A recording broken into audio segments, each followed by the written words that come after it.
દિગંત sir, આપની પાસે સૌથી પહેલાં આવીશ અને પહેલો સવાલ આપને એ કે ડેન્ગ્યુ બીમારી કેવી રીતે થાય છે અને સર આ સૌથી વધારે બાળકોને તો અસર કરે જ છે, કયા કયા એજ ફેક્ટર પ્રમાણે તેની જે તીવ્રતા હોય છે એ સૌથી વધારે ગંભીર હોય છે? ડેન્ગ્યુ એક વાયરસથી થતી બીમારી છે. ડેન્ગ્યુ વાયરસ છે તે 4 પ્રકારના વાયરસ છે, જેને ડેન્ગ્યુ ટાઈપ 1, ટાઈપ 2, ટાઈપ 3 અને ટાઈપ 4. જેમાં ટાઈપ 2 અને ટાઈપ 3 ટાઈપના વાયરસ છે તે ગંભીર ડેન્ગ્યુની બીમારી સાથે સંકળાયેલા છે. આપણા દેશમાં 4 પ્રકારના વાયરસથી ડેન્ગ્યુની ઇન્ફેક્શન જોવા મળી રહી છે. આ એક છે ને મચ્છર દ્વારા ફેલાતી બીમારી છે, એટલે કે વેક્ટર બોર્ન ડિસીઝ છે.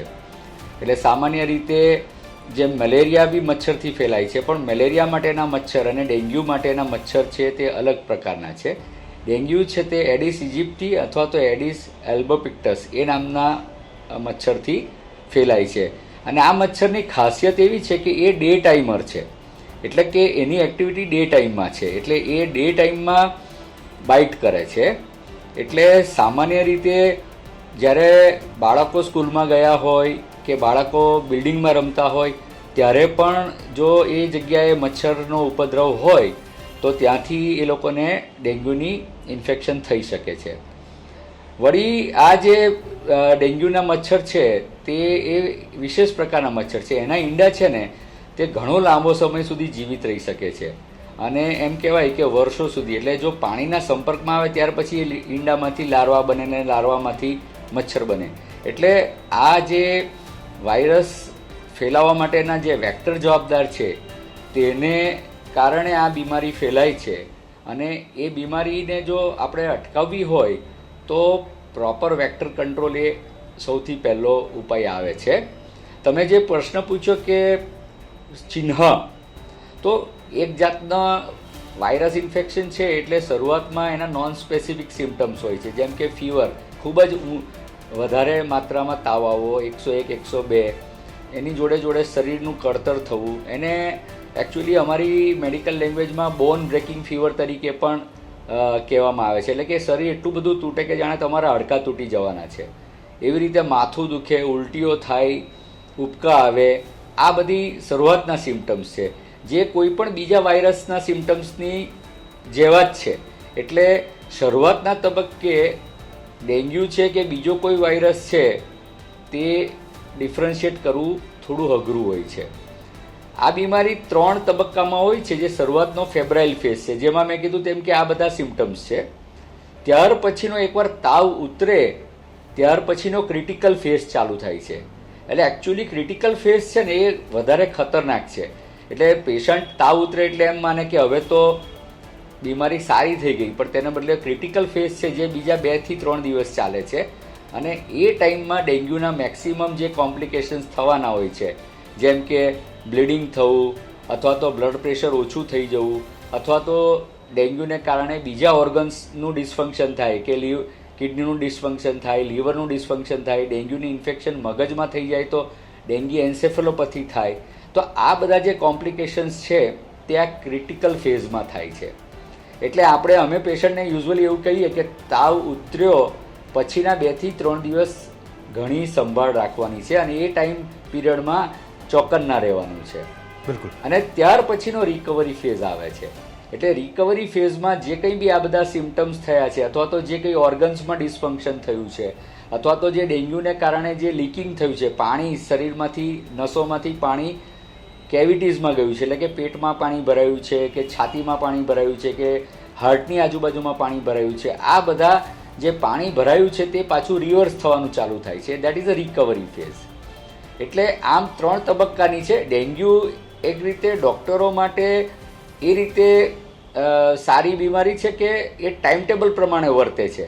એટલે એઝ અ ડૉક્ટર હું પ્રેડિક્ટ કરી શકું છું કે હવે આ 4થો દિવસ થયો અને હવે તાવ ઉતર્યો છે તો મારે વધારે ધ્યાન રાખવાનું છે. એવી રીતે માન લો ક્રિટિકલ ફેઝના 3 દિવસ થઈ ગયા છે તો હવે પેશન્ટ રિકવર થવાનું છે, એટલે મારે હવે ટેન્શન ઓછું છે. એટલે in short dengue is a very discipline illness. બિલકુલ. સર, બીજો સવાલ એ કે આ બીમારીથી બચવા માટે સૌથી પહેલાં તો કાળજી કયા પ્રકારે રાખવી? જો બાળકો છે વૃદ્ધો છે અને ખાસ કરીને યુવાનો, કારણ કે અમદાવાદમાં સર 2 દીકરીઓના ડેન્ગ્યુના કારણે મોત થયા.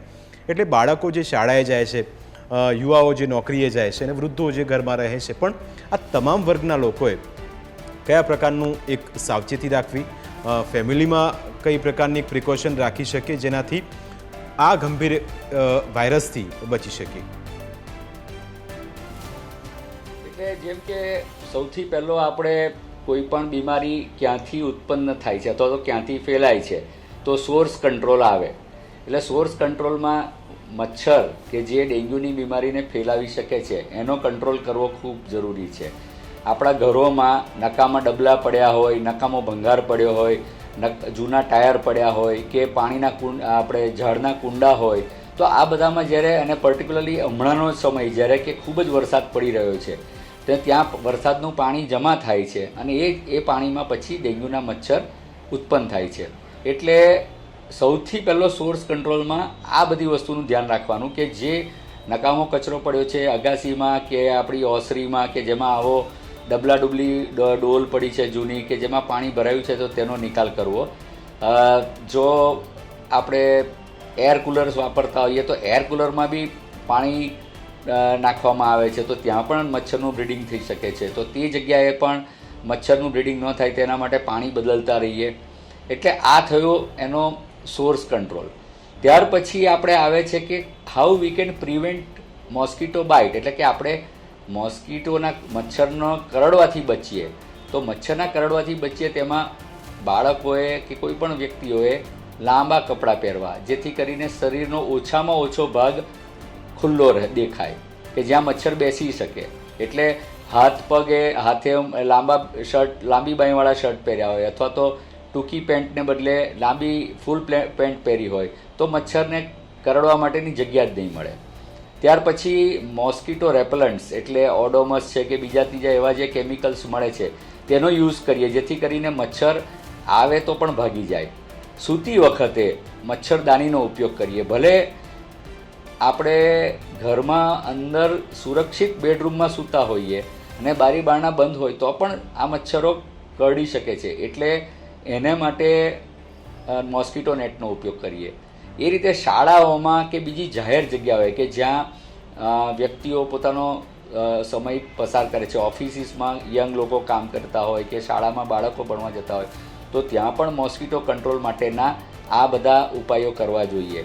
આપણે 4Sની વાત થાય છે કે search and destroy the breeding place, એટલે કે જ્યાં મચ્છરનું ઉત્પત્તિ થઈ રહી છે અથવા તો જ્યાં એનું પ્રજનન થઈને બીજા મચ્છરો પેદા થઈ છે જ્યાં એ જગ્યાઓ શોધીએ એને નાશ કરીએ. એ પહેલી એસ આવે છે. બીજું આવે છે સિક્યોર પ્રોટેક્શન, એટલે જે મેં કીધું તેવું કે મચ્છરદાનીનો ઉપયોગ કરીએ, મોસ્કીટો રેપેલન્ટ્સનો ઉપયોગ કરીએ, લાંબા કપડાં પહેરીએ. ત્રીજું આવે છે કે સીક અર્લી કન્સલ્ટેશન, એટલે અર્લી એટલે જેટલું બને એટલું વહેલું. એટલે ભલે એના સિમ્ટમ્સ સામાન્ય વાયરલ ઇન્ફેક્શન જેવા લાગતા હોય પણ ડૉક્ટરની આપણે સલાહ લઈએ. અને ચોથું આવે છે કે આપણે સે યસ ટુ ફોગિંગ. આપણે ત્યાં જે મચ્છર મારવા માટેના જે ધુમાડો કરવામાં આવે છે જેનાથી એટલે કેમિકલવાળી એનાથી ફ્યુમ્સ કરવામાં આવે છે જેનાથી મચ્છરો મરી જાય છે અને એનો મચ્છર મરી જશે તો એનાથી વાયરસનું ટ્રાન્સમિશન અટકશે. તો ઘણીવાર શું છે, લોકોની એવી ગેરમાન્યતા હોય છે કે આ ધુમાડાથી સ્વાસ્થ્યને નુકસાન થશે. એટલે આપણા પબ્લિક હેલ્થવાળા વર્કર્સ આવ્યા હોય ધુમાડો કરવા તો પણ લોકો ના પાડે છે. ઘણીવાર એમ પણ કહે કે એક કામ કરીને હું તને સહી કરી આપું છું પણ ધુમાડો કર્યા વગર જતો રહે. તો આપણે એવું ન કરીએ પણ આપણે એને ફોગિંગ માટેની પરમિશન આપીએ ને ફોગિંગ કરીએ, કારણ કે ફોગિંગ એ એના માટેનો ખૂબ જ શું કહીએ કે અસરકારક ઉપાય છે જેનાથી મચ્છરનું આપણે બ્રીડિંગ અટકાવી શકીએ છીએ અને એનો ફેલાવો અટકાવી શકીએ છીએ. એટલે આ 4S આપણે કરીએ તો મારા ખ્યાલથી આપણે ડેન્ગ્યુની બીમારી સામે ડેફિનેટલી એ કરી શકીએ.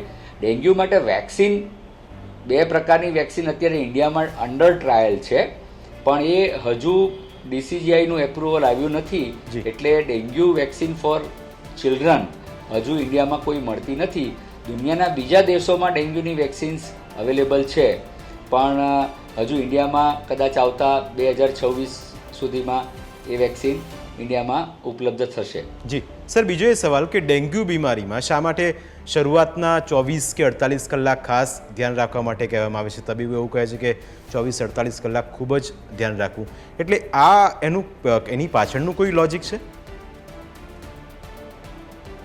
ના, એટલે એની શરૂઆતના નહીં પણ વચ્ચેના, મેં જે કીધું ને તેમ કે જે ક્રિટિકલ ફેઝ છે, એ ક્રિટિકલ ફેઝ છે તે નોર્મલી શરૂઆતના જે કહીએ કે એને અમારી ભાષામાં પ્રોડોમલ ફેઝ કહેવાય. એટલે શરૂઆતના લગભગ 3 થી 4 દિવસ એવા છે કે જેમાં તાવ આવે છે, શરદી ખાંસી છે, ગળું પકડાયું છે, આંખો લાલ છે, નાકમાંથી પાણી આવે છે.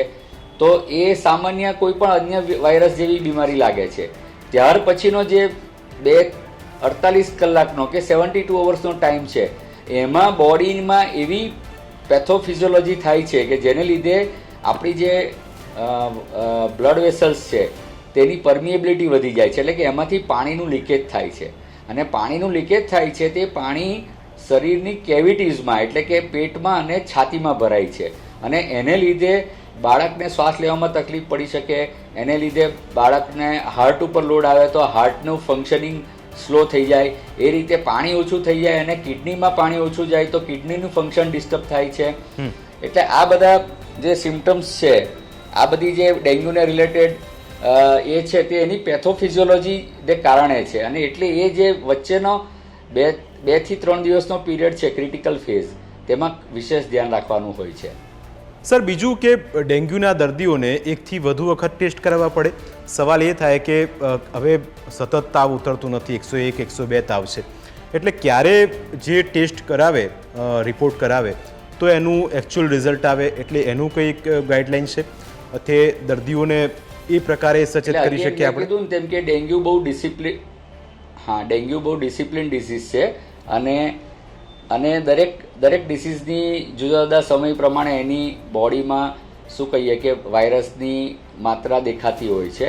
એટલે જે શરૂઆતનો વાયરેમિક ફેઝ કહેવામાં આવે છે, એ વાયરેમિક ફેઝમાં આપણને વાયરસ આઇસોલેટ થઈ શકે છે.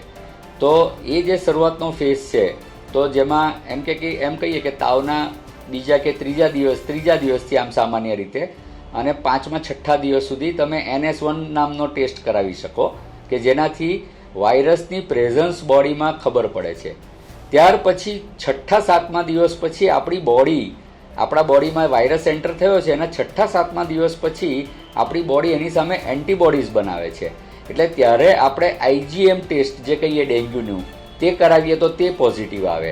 એટલે તમે જે કીધું તેનો આન્સર આ જ છે કે ઘણીવાર શરૂઆતનો જો બહુ વહેલો ટેસ્ટ કરાવ્યો હોય તો નેગેટિવ આવે, પણ ડૉક્ટરને એમ ક્લિનિકલી પોતાના ડાયગ્નોસિસ ઉપર એ હોય કે ભાઈ ના ડેન્ગ્યુ જ છે, તો એવા કેસમાં 24 કલાક પછી કે 48 કલાક પછી પાછો ટેસ્ટ કરવામાં આવે છે.